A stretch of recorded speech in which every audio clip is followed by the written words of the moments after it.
If you get sick in Britain, you go to the doctor or a hospital. You get treated and pretty much never see a bill. We provide care for elderly people, for mothers-to-be, for newborn babies, for children, and we provide long-term care for certain groups of patients who have what we would describe as chronic illnesses. Fiona Wise is in charge of 3 London area hospitals. This one sees 1 million patients a year. The government sets targets for the health service, such as a maximum wait of 18 weeks between diagnosis and an operation. Wise says patients are increasingly discerning. So if you have high infection rates, or you're not meeting the 18-week target, or if you have a lot of things that go wrong that the public know about, then less people come to you. The cost for each service is fixed, and everyone in Britain is covered. Michael Summers works for the Patients Association, a non-profit group that helps patients understand the National Health Service. It's relatively cheap for what you get, and it's been in existence for 60 years, so it's well established as a health service, and it works. It isn't perfect, but then there's no country that has a perfect system. The association answers patients' questions and offers advice on how to get the best care from the National Health Network. It's vast, absolutely vast. It's the biggest employer in the country, said to employ more people than the Red Army, if that's a comparison. It is vast.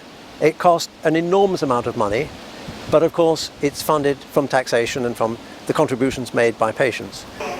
The sheer size of the system seems at the heart of many complaints. Long waiting times, cancelled operations, poor nursing care. Errors by doctors who are either too pressed for time or inadequately trained are also a growing problem.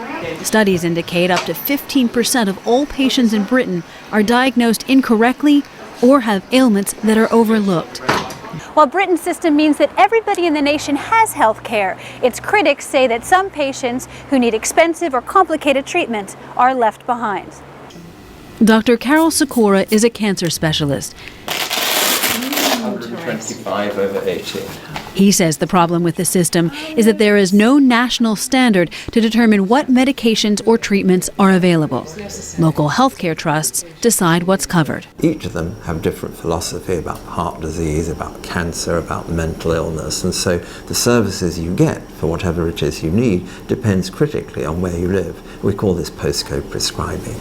Some patients have had to fight to get care when a trust rules a medicine or treatment is too expensive, even if it could prolong life. There has to be a boundary, but our boundaries are well below neighbouring countries. The use of many modern cancer drugs are tenfold less here than in France, for example. A national healthcare system is an advantage at times like this, as Britain prepares for a possible swine flu pandemic.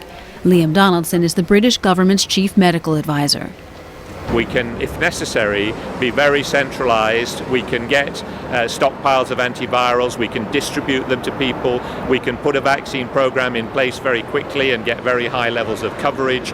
And when we have shortages in one part of the country of beds or intensive care beds, we can ensure that a network of services provides them in another part of the country. As Britain's National Health Service enters its 7th decade, its biggest challenge is the mounting cost of new technology and drugs. While no one here thinks the service is going away, politicians may need to rethink how it will survive the next 60 years. Jennifer Glasse for VOA News, London.